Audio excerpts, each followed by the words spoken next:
no me conocen, me llamo Javier Adrián.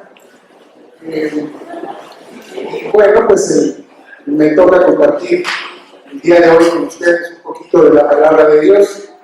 Me llamó el pastor el miércoles pasado en la noche y me preguntó si estaba yo, si me sentía bien para compartir de la palabra de Dios, ¿no? Y le dije, sí, cómo no, pues ya me ha tocado compartir antes en Tultitlán, cuando estaba en la iglesia de Tultitlán, ya me ha tocado compartir también allá en esa, pero cuando me dice que es aquí, en Tierra Prometida, Miguel Hidalgo, pues la verdad sí, por un momento titubeé. No es lo mismo. Esta es, al final de cuentas, la iglesia principal de Tierra Prometida, ¿no? Como nuestra sede, ¿no? Entonces, es una bendición que el Señor me haya permitido compartir con ustedes de la palabra. Y bueno, ahí todo nervioso y todo, pero aquí estamos, ¿no? En el nombre del Señor.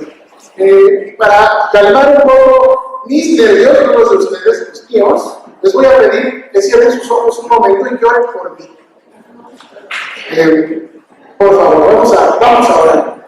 Señor, te doy gracias, Padre amado, por la vida de todos y cada uno de mis hermanos aquí presentes, Dios Todopoderoso. Te doy gracias, Padre, por esta oportunidad, Señor, inmerecida de compartir de tu palabra, Señor, de traer esa palabra tuya, Señor, a tu pueblo, Dios Todopoderoso. Te doy gracias, Señor, porque al ponerme a trabajar sobre este tema, Dios Todopoderoso, me has mostrado, Señor, esos errores que hay en mi vida, Dios Todopoderoso, esas cosas que no están del todo bien, Señor, me has mostrado, Señor, a través de tu palabra, cuál es lo correcto que debo yo de hacer, lo correcto que debo yo pensar, Dios Todopoderoso. Y te doy gracias por esa oportunidad y por la lección aprendida. Te doy gracias, Señor, por esta iglesia, Señor, por mis pastores. Dios, te pido que me sigas llenando de sabiduría y de fortaleza. Y que, Señor, seas tú, Padre amado, hablándonos esta mañana, Señor, que no sea sabiduría humana, Dios, que no sea mi entendimiento, Dios Todopoderoso, que sea sabiduría de tu alma, que sea tu Santo Espíritu, Dios, usando mi boca, Padre, para traernos esa palabra tuya. Te lo pido, Señor, en el nombre de tu Hijo amado Jesucristo. Amén, amén y amén. Y vamos a comenzar esta charla, esta prédica. Me siento raro diciendo que voy a predicar, me siento raro, pero bueno, voy a charlar de algo con ustedes, cosas que me han pasado, cosas que yo he vivido, aspectos de mi vida que son el modo que Dios ha usado para traerme a sus pies, para usarme, ¿no? Y estaba pensando en la semana, ¿qué nos identifica como cristianos? ¿Por qué podemos decir frente a otros que somos cristianos? ¿Qué nos identifica? Estaba pensando, todos nosotros hemos creído en Jesucristo como nuestro Salvador, el único camino para llegar al Padre. Por esa razón, primero nos arrepentimos de nuestros pecados y decidimos poner nuestras vidas en manos de Dios. Confiamos también, creemos en una eternidad en su presencia. Creemos estos aspectos, al menos, son, digamos, criterios comunes a todos nosotros. Por esa razón somos cristianos. Nos consideramos cristianos. Y como pueden ver, lo que creemos nos define. Esto que acabamos de comentar, esta certeza, esta creencia, nos hace cristianos. Lo que creemos nos define. Acompáñenme por favor a la palabra de Dios, a 2 de Corintios 4:13. 2 de Corintios 4:13. Ya escuché la Biblia, amén. Cuando esté ahí, por favor, dígame para no apresurarme, porque ya Me dijo mi esposa que siempre me adelanto y que no, entonces tengo que ser mesurado y esperar a que todo el mundo estemos ahí, ¿no? Según el Corintios 4:13.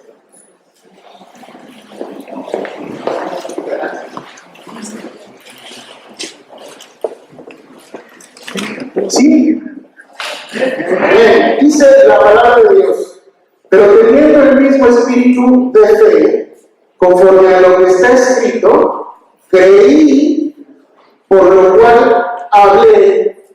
Nosotros también creemos, por lo cual también hablamos. ¿Sí? Vamos a ver qué dice también, si me acompañan, a Marcos 5:36. Marcos 5:36.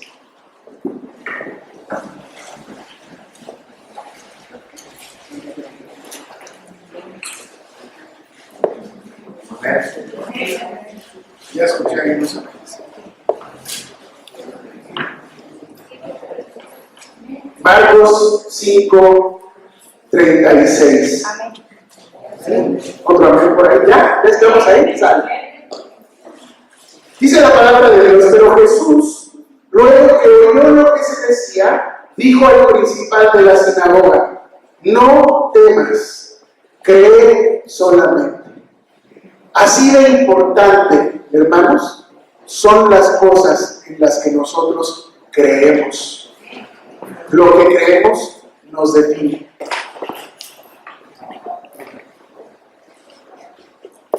Creer en algo es el paso justo anterior, un pasito antes a tener fe en ese algo. Para que yo pueda tener fe en cualquier cosa, en Dios, primero necesito creer que Él existe. Vamos a ver qué dice la palabra de Dios en Hebreos 11:6, por favor. Hebreos 11:6.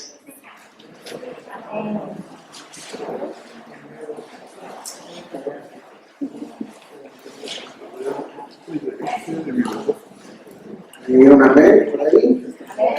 Otros amenes. Amén. Sí, ya estamos ahí.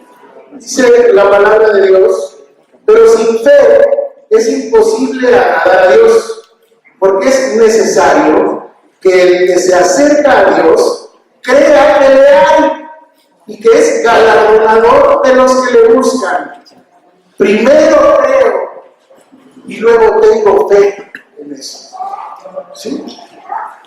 Miren ahí este hermano, ¿por qué hace tanto énfasis en esas cosas? Ahorita les voy a tratar de explicar, a ver si me explico bien.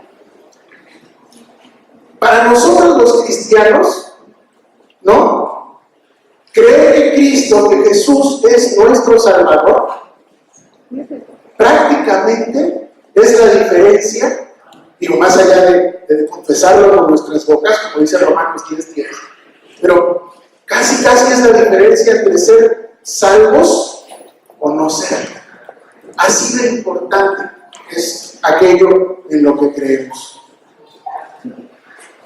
Y el Señor me ha estado haciendo desde hace tiempo atrás, derivado de algunas experiencias, traigo grito, ¿verdad? De algunas experiencias personales, familiares. Me ha estado preguntando el Señor, ¿qué clase de creencias has atesorado en tu mente, en tu corazón? Y me pregunta el Señor, ¿yo soy lo único en lo que tú crees? ¿Solo crees en mí?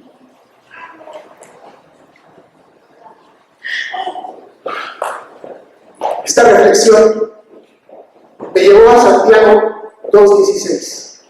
Santiago 2:16.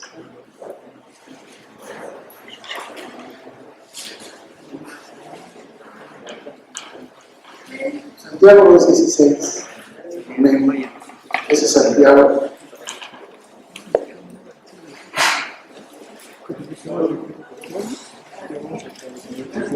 Amén. Dice la palabra de Dios en Santiago 2:19.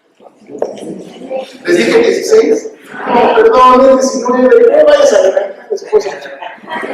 Santiago 2, 19. Perdón ustedes, me emocioné. Dice la palabra de Dios ahí mismo. Tú crees que Dios es uno. Bien haces. También los demonios creen y tiemblan. No basta creer en Dios, hermanos. No es suficiente. Y el Señor me revelaba esto y me decía que no solo creer en Dios nos hace salvos, somos salvos cuando abrazamos el sacrificio de nuestro Señor Jesucristo. Somos salvos cuando lo aceptamos a Él públicamente como nuestro único Salvador. Entonces somos salvos. Dice la palabra de Dios ahí en Hechos 4:12. Hechos 4:12, por favor.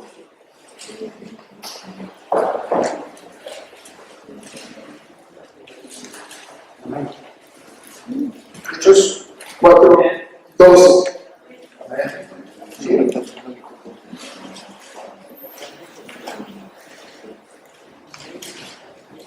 Dice la palabra de Dios: en ningún otro hay salvación, porque no hay otro nombre bajo el cielo dado a los hombres en que podamos ser salvos. La palabra es clara.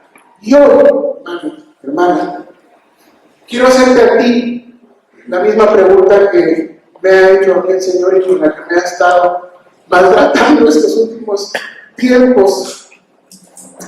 ¿Solamente crees en Dios y en su palabra? ¿O tienes otras creencias? ¿Hay otras creencias en tu mente, además de lo que dice la palabra de Dios? Déjame ponerte algunos ejemplos. La mayoría de nosotros, con excepción de mi querido hermano Álvaro, hemos nacido en México. Si hay alguien más que no haya nacido en México, por favor dígamelo. ¿No? La mayoría de nosotros hemos nacido en México. Y aunque hayamos nacido en una cuna cristiana, ¿sí?, estamos inmersos en una cultura. Estamos inmersos en una forma de ser mexicanos.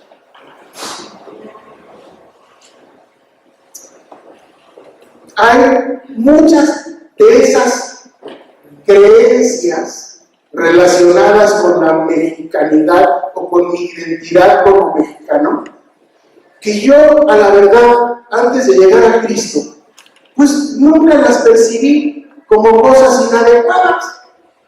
Para mí eran simplemente forma de ser, ¿no? Creencias aprendidas de mis padres, de mis abuelos y de los padres de ellos, ¿no? Cosas, tradiciones, como por ejemplo el Día de Muertos, ¿no?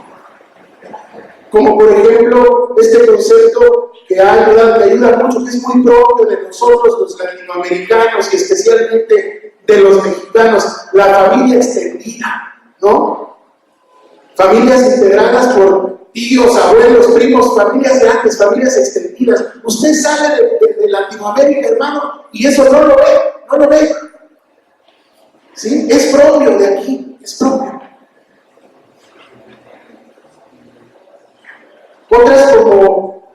Otras creencias pues, menos virtuosas, ¿no? Como el macho mexicano, ¿verdad? Parrandero, parrandero, borracho y jugador, ¿no? Otras, por ejemplo, como esa figura que incluso algunos comediantes destacaban mucho, ¿no? La madre abnegada, que estaba dispuesta a trabajar hasta su ya muy avanzada vejez para que su muñeco, ¿no? Su muchachito, nunca se viera forzado a trabajar, ¿no? No sé si los más grandecitos se van a acordar de los más chicos, no, pero los más grandecitos sí, se van a acordar de unos sujetos ahí que se llamaban los polivoces y hacían un sketch de una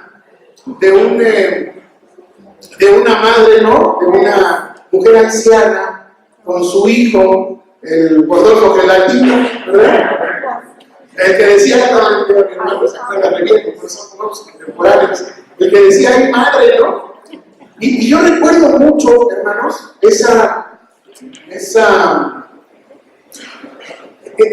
imagen, un sketch en particular, en donde decía el Rodolfo, le decía a su cabecita blanca, le decía, madre, me duele verte planchar ajeno. Pásate al otro cuarto, por favor. Sí, de verdad. Pero esa concepción de la maternidad, ¿sí? Es muy nacional. Ustedes, si los polivoces hubieran ido a Noruega, hermanos, a contar ese chiste, nadie les hubiera entendido, nadie se hubiera reído como se acaban de reír ustedes. Esa es la verdad. Es propio de, ¿sale? Es una tradición, una creencia. Vamos a ver. Otras cosas, por ejemplo, que pude ir identificando,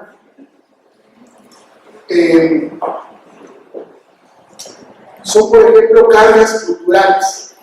Todo esto de lo que estamos hablando y muchas cosas más que cada uno de ustedes podrá identificar, ya de por sí, ya en sí misma, es una carga cultural importante. Ya son cosas con las que nosotros tenemos que convivir todos los días, no solamente en el mundo, en nuestra relación con los demás, ¿no? Pero también en nuestro interior, porque son cosas que en su momento creímos, están ahí, ¿sí? Además de esto, ya de por sí, culturalmente pesado, ¿no? En un encuentro personal con Dios, muchos de nosotros tuvimos que renunciar a esas creencias equivocadas. Y algunos de nosotros pudimos identificar esas creencias convertidas en maldiciones generacionales en nuestras familias. Maldiciones generacionales de alcoholismo. Maldiciones generacionales de madres solteras. Maldiciones generacionales de divorcios, de abuso físico, sexual, de egocentrismo y en general vidas fracasadas generación tras generación. Algunos de nosotros pudimos identificar patrones recurrentes en nuestras familias, patrones que se repiten y que han sido en buena medida producto de esas creencias equivocadas. A eso que ya está pesado y que ya empiezo a ver, ¿no? Caritas así como. A eso agreguen otras creencias y supersticiones más universales, ¿no? Como la mala suerte, hermano. Romper un espejo, tirar un salero, pasarse la sal, los gatos negros, hechicerías, ¿no? Como limpias. A la limpia es bueno, no me lo va a usted creer, ¿eh? El huevo, ¿no? Pero no me lo va a usted creer, pero ayer incluso no me voy lejos.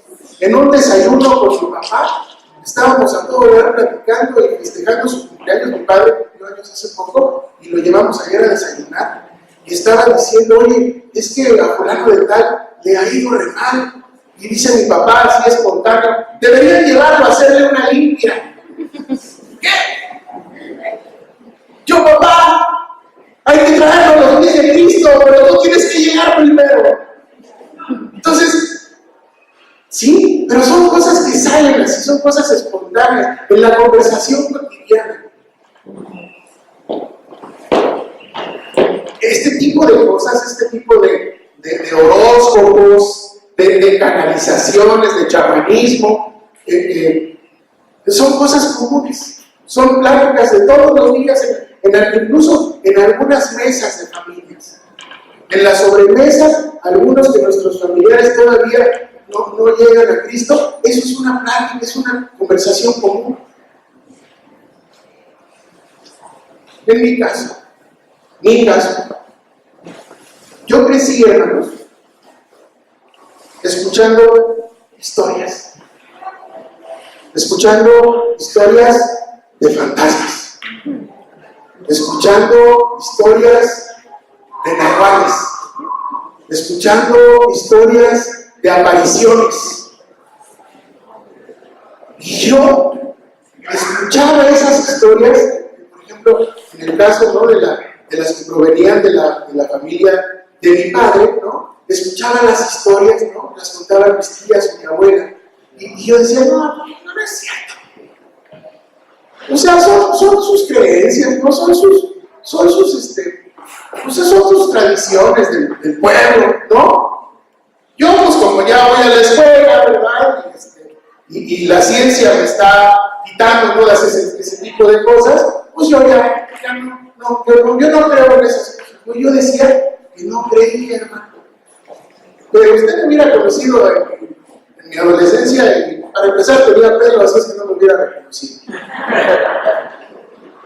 Entonces, yo decía, no, pues simple y sencillamente son cosas que vienen de los bisabuelos, raras, yo nunca he visto nada, yo nunca he sentido nada. A mí no, esas cosas no me hacen ningún efecto. Y un día, en la preparatoria, y por andar quedando bien con otras personas, especialmente a variar y no perder la costumbre, con las niñas, ¿verdad? Unas niñas se les ocurre llevar a la escuela una tabla Ouija. Estaba de moda, ¿sí? Y se les ocurre a las chicas llevar eso a la escuela. Y empiezan a jugar y a hacerle el cuento y no sé qué. Y yo, pues, para ser valiente, ¿verdad? Que no vieran, porque muchos decían, no, porque yo soy valiente. Yo esas cosas ni nada, no. Si lo de mis tías no me asusta, que sí está feo, es todo. Y ahí va Javier. Yo le mentiría a usted si le dijera que vi algo o sentí algo o que la cosa esa se movió. No, hermana, nada de eso. La mentira no es de Dios, no se lo voy a decir, porque no es verdad. Pero ¿qué cree que pasó? Ahí estamos todos en la bolita jugando, mayormente niñas, y de repente se suelta el aire y se azota una ventana. Pero se azotó durísimo y se rompió el vidrio. ¿Qué cree que hicimos? Pues que estábamos ahí. Salimos corriendo, ¿sí? Atacados del susto. Yo me asusté, hermano. Me he puesto el susto de mi vida porque se cerró una ventana. Entonces, ¿qué? ¿Javier Adrián creía o no creía? ¿Verdad que sí? ¿Verdad que sí? Y yo decía que no. Entonces, ¿por qué te asustas? ¿Por qué sales corriendo? ¿Sí? Mire, hoy ya se me hizo esto.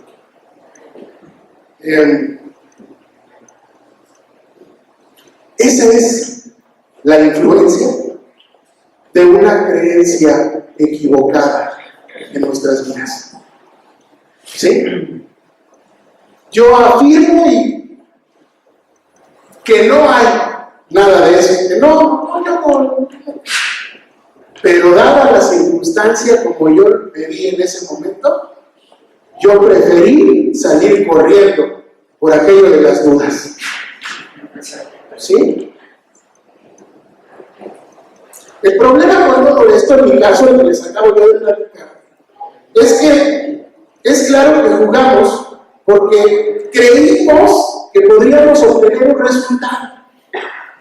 Y nos asustamos y salimos corriendo porque creímos que habíamos obtenido ese resultado. La comunicación con los muertos. Ándale pues. Salí corriendo. Otro ejemplo de una creencia equivocada que se supone que no tenemos. Ya habiendo llegado a Cristo, pude identificar patrones generacionales detrás de los cuales había su respectiva creencia. Miren, me voy a explicar. Hace como un año, más o menos, ya desde luego ya en Cristo, logré contactar a un tío, hermano de mi mamá, que tenía mucho tiempo que no veía. Un tío que tenía años de no ver. Hablamos por teléfono, nos pusimos al tanto, ¿no? De su vida, de la mía, cómo están los primos, cómo está todo el mundo, bien, tal. Y dije, bueno, pues igual y aprovecho, ¿no? Y le comparto de la palabra del Señor, ¿no? Oye, tío, ¿qué te parece si nos vemos para tomar un café un día de estos? Y me dice, no, pero ¿cómo para tomar un café? Sí, nos vemos cuando tú quieras, pero vamos a echarnos unos tragos, ¿no? Y no, pues yo le digo, tío, perdóname, pero yo ya no tomo, yo ya no bebo. Y entonces mi tío, de la familia de mi mamá, yo soy Javier Adrián Arriaga Aguayo, él era un aguayo, ¿sí? Sorprendidísimo y con una voz así, casi gritando, me dice por teléfono, ¿cómo? ¡Una Arriaga que no toma! ¿Sí? Se quedó, pero de a 6, ¿no? Una Arriaga que no toma. Yo llegué a pensar, hermanos, que por el solo hecho, y tuve que reconocer, que por el solo hecho de ser yo un varón en esa familia, mi condición era la de ser un borracho. Todos son borrachos. Mi papá lo fue. Mi abuelo lo fue.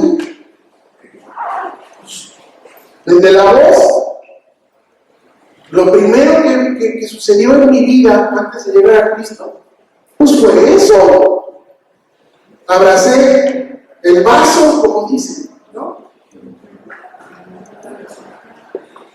Creencia equivocada, muchas veces repetida. ¿Sí? Tuve que renunciar a ese espíritu de manera consciente y expulsarlo de mi vida en el nombre de Jesús. Si no, pues, no sé, no estaría yo aquí platicando con ustedes. Otro más. Creencias equivocadas.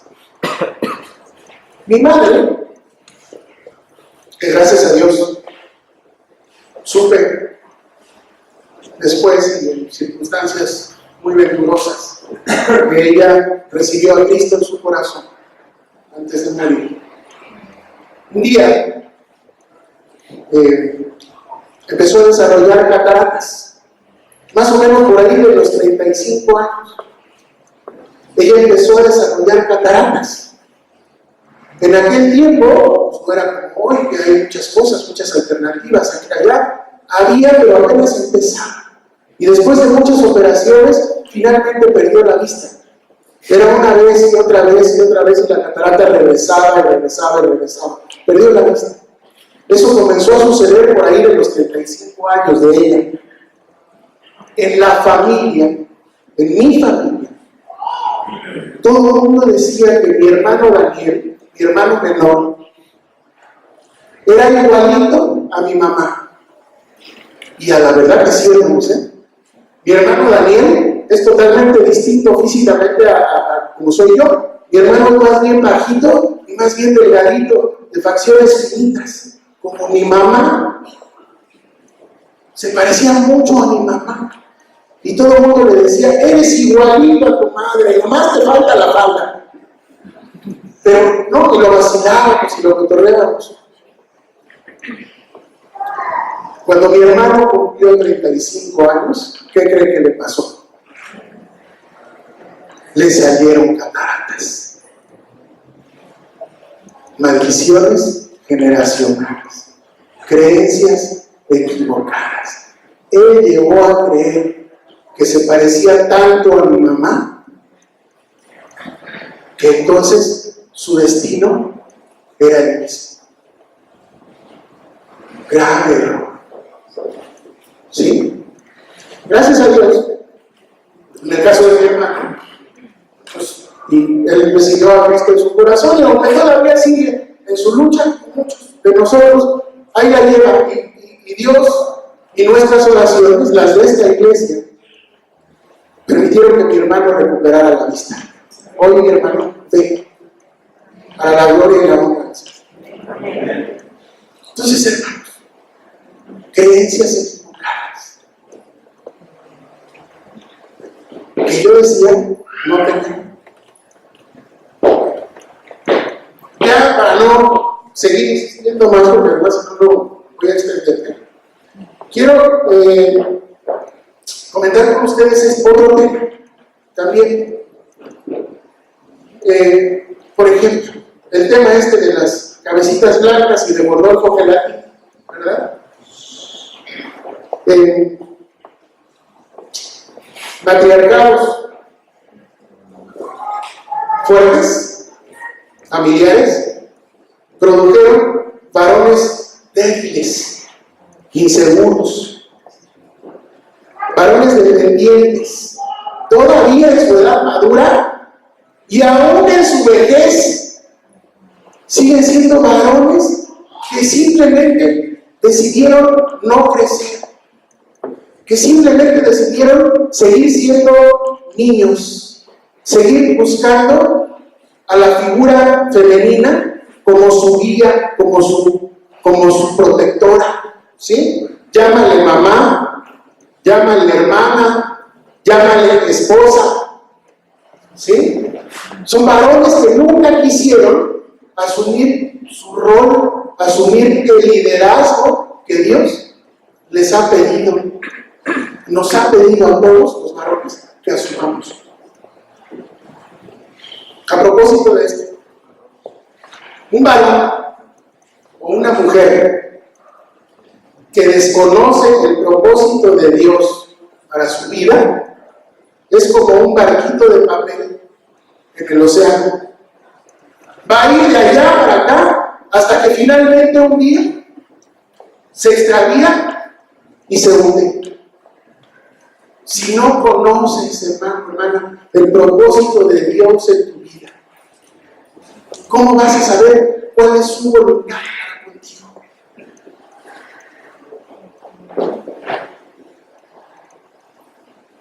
En cambio, aquel que ha encontrado su propósito en Cristo nunca se sentirá extraviado. ¿Qué dice la palabra de Dios en Isaías 35:8? Isaías 35:8. Esa me la mandó el Señor así como confirma para mí. Ahorita van a ver por qué. Isaías 35:8. Cuando esté ahí, por favor, díganme.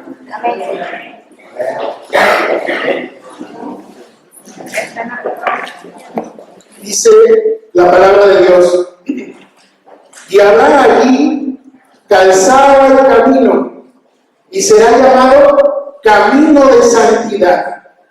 No pasará inmundo por él, sino que él mismo estará con ellos. El que anduviera en este camino, fíjese bien, por torpe que sea, no se extraviará. Amén. Esta es una promesa. Por todo lo que sea, no se extraviará.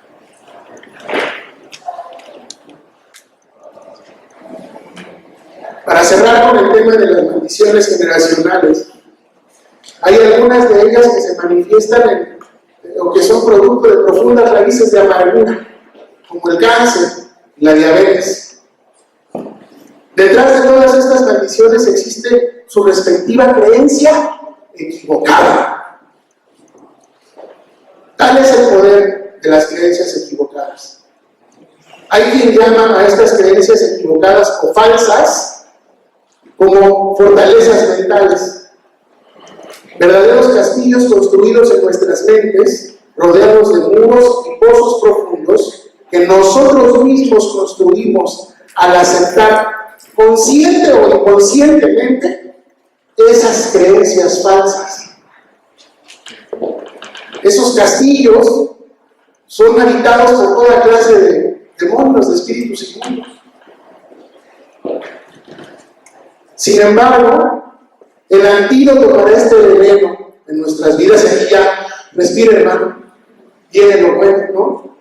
Está en la palabra de Dios. ¿Sí? Vamos a ver qué dice 2 de Corintios 10, 4 y 5.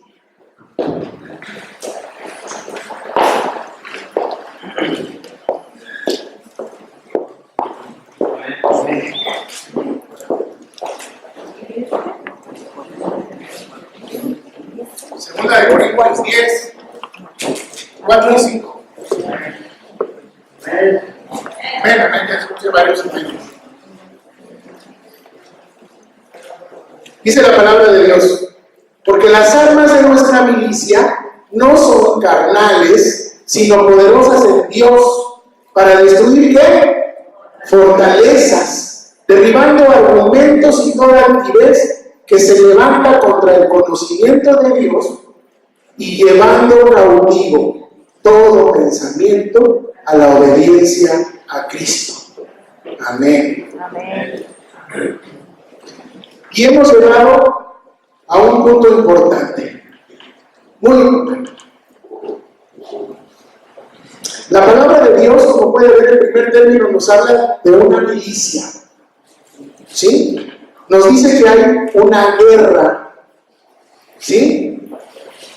Pero también nos señala el objetivo. ¿Cuál es el objetivo?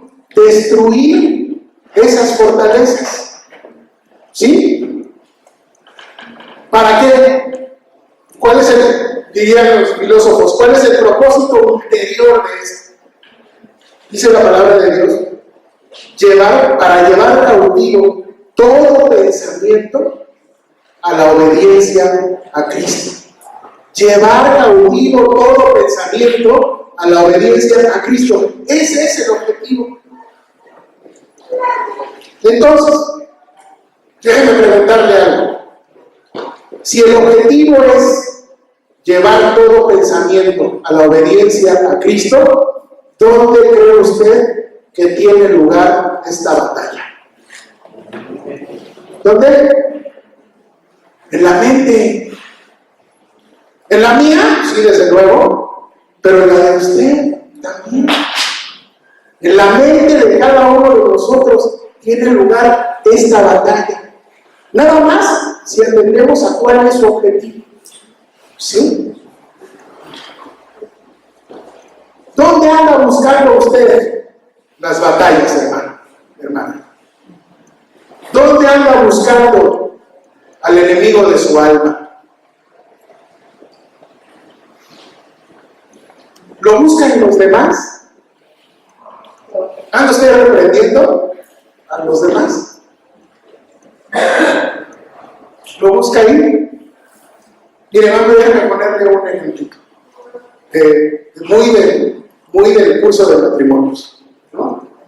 Vamos a suponer que cada vez que llega usted a su casa, los varones casados, ¿no? Por ahora me refiero a los varones casados, ¿no? Llega usted a su casa y su esposa le reclama airadamente. ¿Por qué no le da su lugar frente a los demás? ¿Por qué nunca la saca a pasear. ¿Por qué?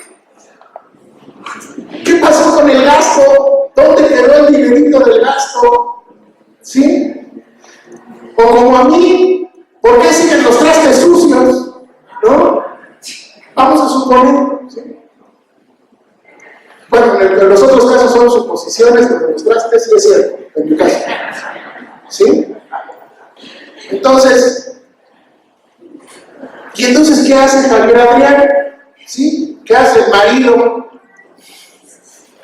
Empieza a reprender a ese espíritu inmundo de control que se ha apoderado de su esposa. Y empieza a decirle, déjate, no apártate, Satanás, ¿no? ¿Sí? Deja en paz a mi esposa, si ella es amorosa, si ella es cariñosa en realidad, ¿no? ¿Qué está pasando, no? No, hermano, está usted reprendiendo en un lugar equivocado. Mire, será el liderazgo que la Biblia, que la palabra de Dios quiere que tengamos los varones. Así se lidera una casa. Así la esposa va a reconocer que usted es el líder. Yo creo que no, pero más allá de lo que yo crea, vamos a ver lo que dice la palabra de Dios. ¿Sí? Vamos a ver qué dice Marcos 10, 42 al 45. Marcos 10, 42 al 45. Ahí vamos a ver. Otro amén. ¿Me interesan las voces varoniles diciendo amén? ¿No? Ese no fue un amén, hermano, eso fue otro tipo de exclamación. Bueno, mas Jesús, dice la palabra de Dios, mas Jesús, llamándolos, les dijo: ¿sabéis que los que son tenidos por gobernantes de las naciones se enseñorean de ellas, y sus grandes ejercen sobre ellas potestad? Pero no será así entre vosotros, sino que el que quiera hacerse grande entre vosotros será vuestro servidor. Y el que de vosotros quiera ser el primero será siervo de todos.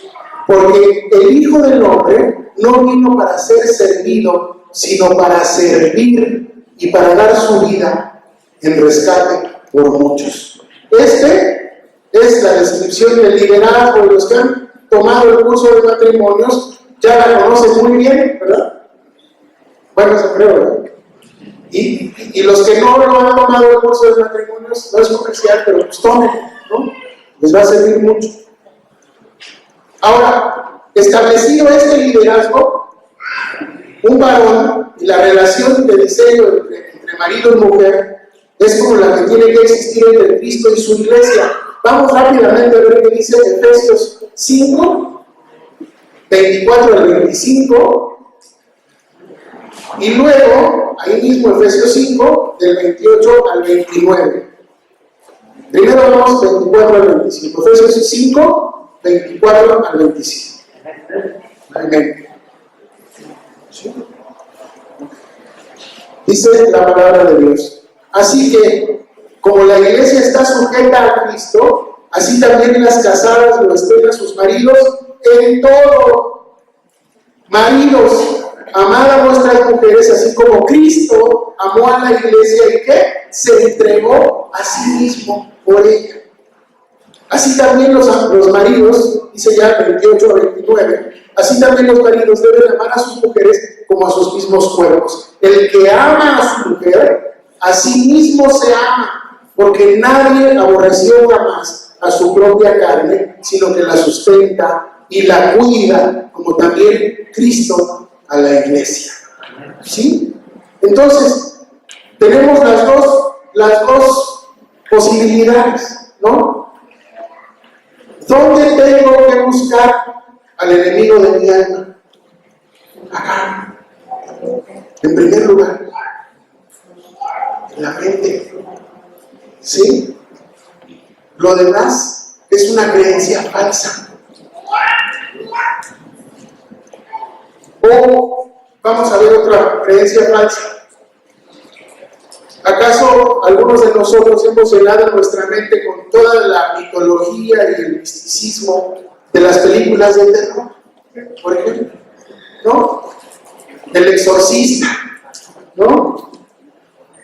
Y todos los demás títulos estos que muchos alguna vez en nuestra vida, los que no siempre estuvimos en Cristo, alguna vez, ¿sí?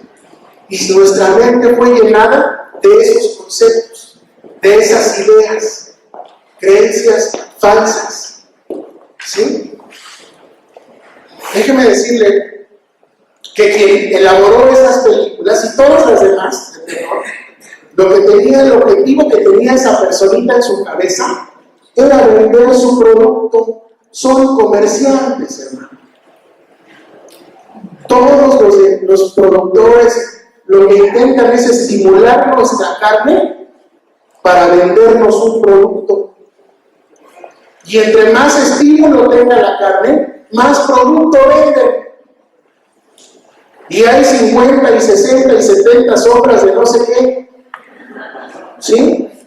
Para estimular su carne y la mía, estimular y vender su producto. Son comerciantes, hermano, ¿sí? Entonces, si usted alguna vez ha creído toda esa mitología, ¿no?, que es plasmada en esas películas, quiero ser muy claro, plasmada en esas películas, está usted teniendo una creencia ¿qué? Falsa. Falsa. ¿Sí? Esas películas lo que han hecho en la vida de muchos cristianos es que adopten voluntariamente creencias y construyan fortalezas en su mente, dejando las puertas abiertas para invitar a espíritus inmundos que entren en su vida y lo llenen de temor y de superstición. O no me diga que después de ver la Guerra de las Galaxias, ahora se va usted al Zócalo y está esperando a ver a qué horas baja Han Solo con Chewbacca. No, ¿verdad? Es absurdo. Así de absurdo es lo otro también. Son comerciantes. Otro caso es el de aquellos que andan buscando al enemigo para reprenderlo, digamos, en lugares de perdición. Es que, hermano, ¿qué carambas andas haciendo en esa cantina? Pues es que fui a predicar el evangelio, ¿no?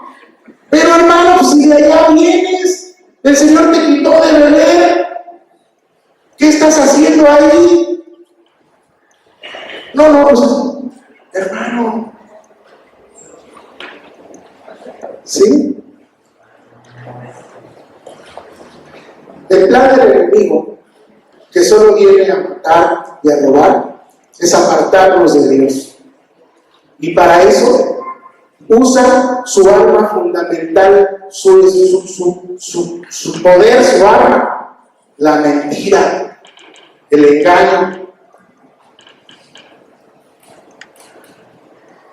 Santiago escribe en su libro, en Santiago 1, 14 y 16, de manera magistral, cómo opera, cuál es esta estrategia. Santiago 1, 14 y 16, por favor.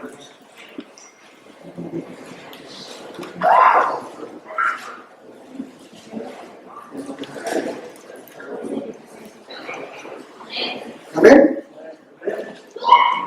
Amén. Dice la palabra de Dios, sino que cada uno es tentado cuando de su propia concupiscencia es atraído y seducido.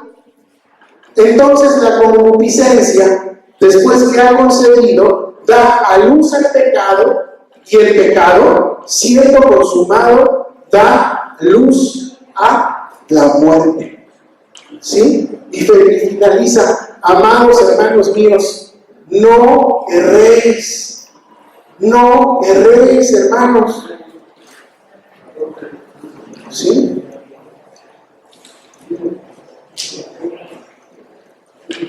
La concupiscencia es básicamente sentir deseos o exceso de deseos no gratos a Dios. Esos deseos, como vimos antes, no llegaron a nuestras mentes por arte de magia.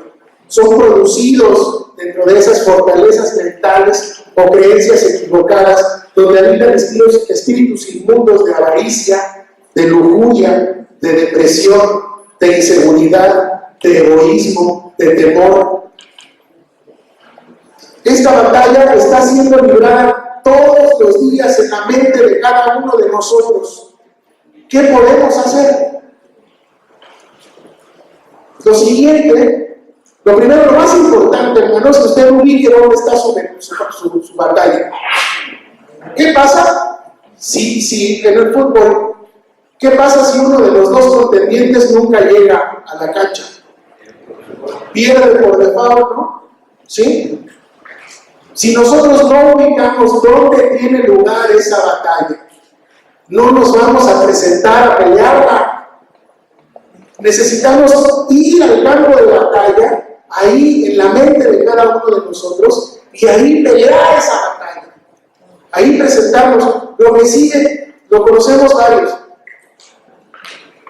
Dice el apóstol Pablo en Romanos 12, 1 y 2. Y se los voy a leer porque ya el tiempo empieza a apremiar. Como siempre, pues ya que extendí. Así que, hermanos, os ruego por las misericordias de Dios que presentéis vuestros cuerpos en sacrificio vivo, santo, agradable a Dios, que es vuestro culto racional. No os conforméis a este siglo, sino transformaos por medio de la renovación de vuestro entendimiento, para que comprobéis cuál sea la buena voluntad de Dios, agradable y perfecta. No se trata, hermanos, hermanas, no se trata de hacer entrar a Jesús en mi esquema de pensamiento. No se trata de que Jesús entre a mi vida simplemente ajustado, así apretado, no, dentro de toda mi demás concepción y creencias equivocadas, no. Se trata de que el Evangelio limpie todas esas creencias equivocadas y sean sustituidas por la verdad del Evangelio. No se trata de que Jesús nada más, de tratar de meter a Jesús en nuestra vida, nada más así apretadito en nuestra mente. ¿Qué dice la palabra de Dios en Juan 17, 14 y 17?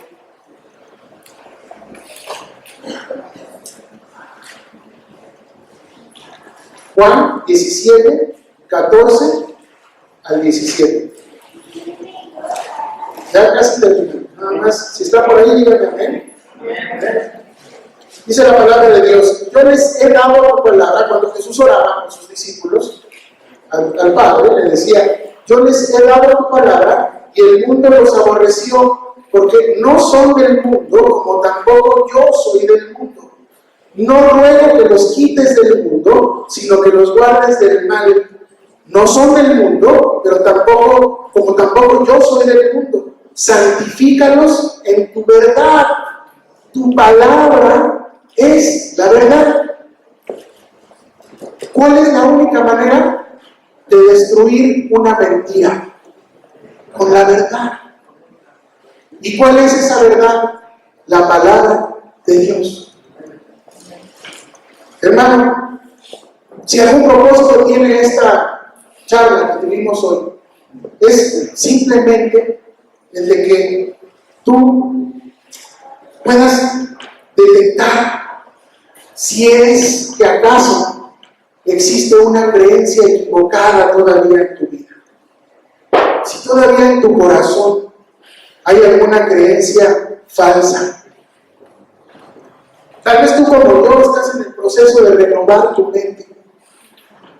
Y si te has dado cuenta que hay alguna creencia falsa en tu vida, yo te pido que renuncies a ella hoy y que aceptes por completo la verdad del Evangelio. No se trata de ajustar a Dios, de meter a Dios en mi esquema de creencias. Se trata de que Jesús y su Evangelio sustituyan todo lo que has creído equivocadamente hasta el día de hoy. Entonces, si es así, yo te invito a que te pongas de pie. Ponte de pie, hermano, por favor. Vamos a orar.